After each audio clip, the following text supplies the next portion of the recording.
Thank you very much for having me here. For those who don't know me, this might come as a shocker.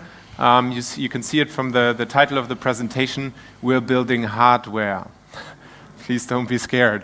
The products we build are solid oxide electrolysers and solid oxide fuel cells. And the mission that we are on is bringing renewable energy into every aspect of our life, not only the electrical sector, but also the oil and gas sector. And that's huge, huge sectors. Keep that in mind. How does a solid oxide cell work? In electrolysis mode, we are taking electricity and water and we're converting that into hydrogen and oxygen. And hydrogen is basically the first molecule that can help you to go to most of the industrial molecules that are being used in the world, be it as a hydrogen molecule or as a hydrocarbon in hundreds of industrial segments. And I will come back to this in a second. Solid oxide fuel cells convert hydrocarbons or hydrogen very efficiently into electricity and heat, and can also be used in a variety of different sizes. The three differentiating points of our technology compared to legacy technologies is we are extremely efficient. The electrolysis has an efficiency of 85% from electricity to the energy that is in the hydrogen molecule. And the fuel cell converts gases and fuels with an efficiency of 60% electric and 30% thermal into electricity and heat. The second USP is that we can use carbon. So we can produce hydrocarbons with our electrolysis, not only hydrogen, and we can use hydrocarbons like biogas, natural gas, and so on to go to electricity and heat. That's very different from PEM or alkaline electrolyzers and fuel cells. And one other point is that our technology is fully reversible. So whether we build an electrolysis or a fuel cell, it's always the same system. It looks exactly the same. It helps us to increase the volume in our production. Whether we go to one or the other direction doesn't make a big change.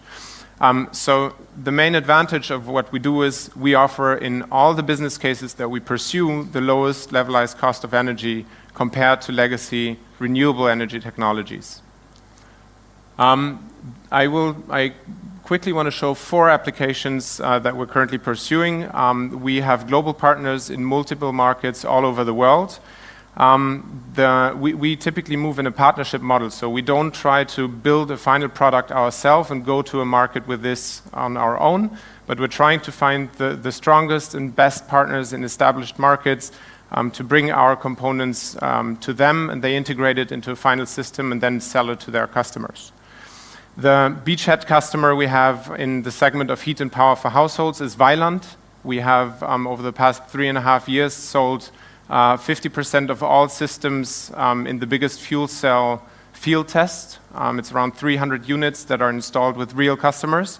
And we're quite positive that we will enter the market with Weiland with that component soon. We have strong partnerships with ThyssenKrupp and Gazprom in some other fuel cell segments. And in the electrolysis space, we have developed a system together with Boeing, which converts electricity into hydrogen. And in that specific case, the hydrogen can then be converted back to electricity. Now it's not going to the next slide. There we go. Now, more globally, because I've spoken quite a lot of times here, I want to show this quickly.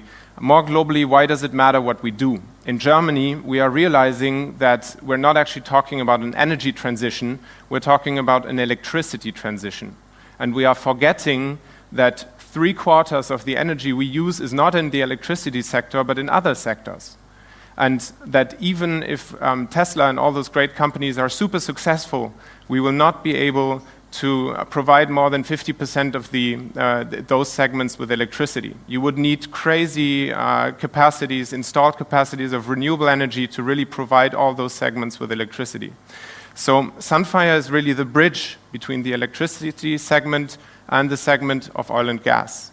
And unlike our competitors, what we can also do is we can at short notice quickly provide additional electricity from the oil and gas market back into the electrical market if there is really a day where there is no sun and no wind available. So that's on a global scale why what we do matters and why we think that we will be successful. And just think of the hydrogen market, which is one that has been talked about a lot of times in the past. In Germany, this market is currently turning into a 2 gigawatt market by the end of this century. So we strongly believe that there is a lot to get. My time is running out. I've shown this slide quite a few times, so I will just leave it open behind me and say thank you very much and hope to see you soon again. Thanks, Jan.